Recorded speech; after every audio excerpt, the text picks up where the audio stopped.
Done? Thank you. Okay, cool. Good to go. Let's go.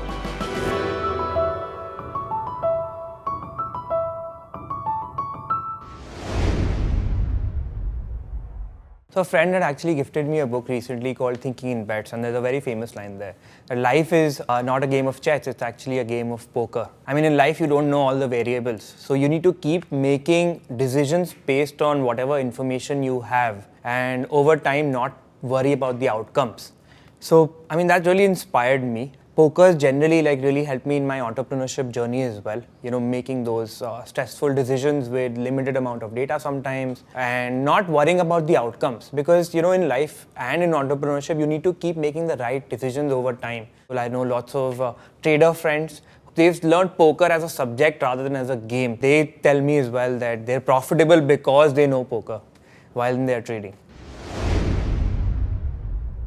So one of the coolest things being a founder CEO is that you can really choose your own problems, right? And spend time on those problems inside the company. I mean, one day I'm working with the product team trying to figure out what is the best UI UX experience. The other day I was working with the marketing team and trying to figure out how the Shayad campaign should look like in the, you know, in all our ads. So I think that's the coolest part. When the pandemic hit, I mean, the entire gaming industry saw a huge surge of traffic, and third month into the pandemic, our servers literally crashed, bailed out on us completely. So 2 days we lost, I mean, obviously lots of runtime and tons of users. And obviously we lost our number one position as well. I mean, that's the instance when, you know, I got all the founders together and we kind of made a promise to each other that, you know, we'll build the most sophisticated poker client in the world. And we've now built a very super scalable architecture, and I think that's really helped us become the number one player and solidify that position. In the last 8 years, my biggest learning has been that, you know, you should actually spend considerable amount of time on understanding the problem, because the solution can only be as good as the understanding of the problem. So as a thumb rule in the company itself, you know, we've always demarcated this is the problem discussion meeting, this is the solution meeting. And whenever there's no conclusion for the problem statement, I mean, whenever there's no harmony in terms of understanding of the problem, we always say after the end of the meeting, let's sleep over the problem. As an entrepreneur, we should really think a lot about the problem instead of, you know, jugaad and those band-aid solutions.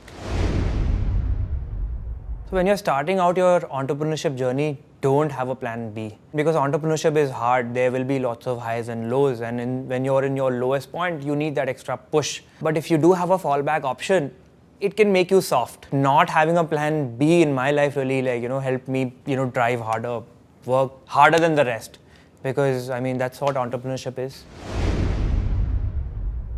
So, I mean, entrepreneurs should look at, you know, smart money. So they need to really also fact check what VCs have done in their own other investments. It also depends on what stage of the business you're at. Do you need strategic help, or do you just need financial help at that stage?